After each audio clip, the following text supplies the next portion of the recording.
कधीच नाही चुकणार तुमचे फेवरेट टीव्ही शोज झी5 सोबत, तेही एकदम फ्री।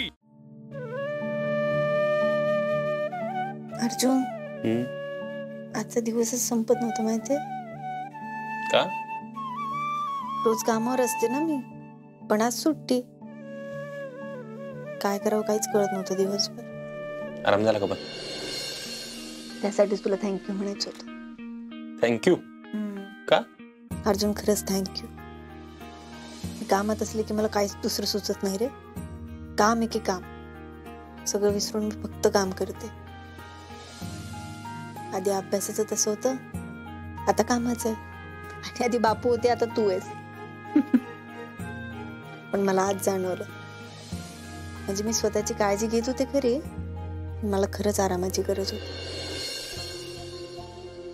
खरंच आता आराम कर। आरामच करायचा, खायचं प्यायचं झोपायचं, पुस्तकं वाचायची, घरचं चालूच राहणार आहे। आपण बघू काय करायचं।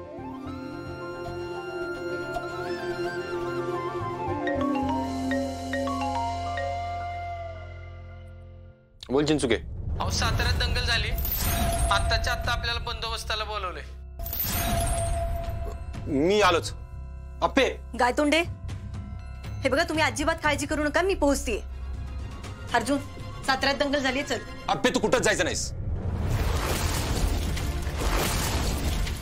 अर्जुन, तू काय बोलतोयस यार? मी कलेक्टर आहे, मला आता गेलं पाहिजे तिकडे। अप्पे तू आत्ता फक्त 8 महिन्यांची प्रेग्नंट आहेस, आपल्या होणाऱ्या बाळाची आई आहेस, आणि ज्या दिवशी तू रजा घेतलीस ना, त्याच दिवशी तुझ्या सगळ्या जबाबदाऱ्या तू दुसऱ्या कोणावर तरी सोपवलेल्या आहेस। तेव्हा आपल्याला माहिती होतं का ही अशी परिस्थिती येईल ते? अशी परिस्थिती येत राहणार आहे अप्पे, आणि ह्याच्या आधी 2 वेळा रजा कॅन्सल केलेल्या आहेत आपण। एकदा तर मी सांगितलं तुला, पण आता सांगू शकत नाही। जितकी लोक तिथे असतील ना, तितकी कमी पडतील। योग्य त्यावेळी योग्य ते निर्णय घेतले पाहिजे। नाही ती लोक निर्णय घेतील अप्पे, त्यांच्यावर विश्वास ठेव। विश्वास आहे की माझा? अप्पे प्लीज माझा ऐक प्लीज। अर्जुन, मी मुद्दाम नाही करत आहे, मला गेलं पाहिजे आता।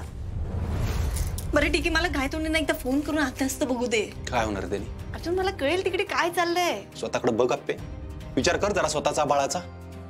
अप्पे तिकडे दंगल झाली, दंगल कळतंय का तुला? लोक एकमेकांना मारायला उठलेत, जाळपोळ करतायत, पोलिसांना बोलावलंय तिकडं।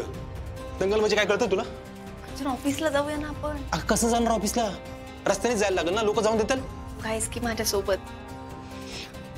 तुला कळानाच अप्पे मी काय म्हणतोय ते। हे बघ, मी तुला परवानगी देऊ शकत नाही, तू आता घराच्या बाहेर जायचं नाही म्हणजे नाही।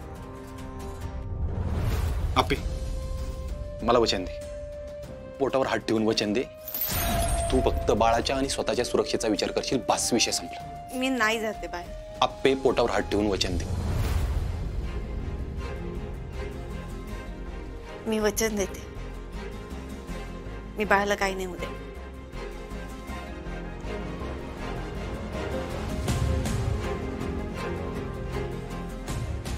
घरात बस, आराम कर, अजिबात फोनाफोनी करायची नाही, त्यांनी होणार काहीच नाही, तुला फक्त टेन्शन येईल। मी जातो, मला जावं लागेल। अर्जुन,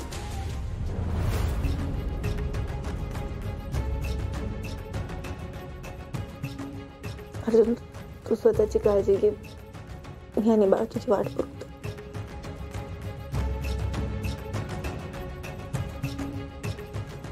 मी व्यवस्थित परत येतो, तू तुझी आणि बाळाची काळजी घे। झी5 ॲप डाउनलोड करा आणि पहा सर्व एपिसोड्स एकदम फ्री।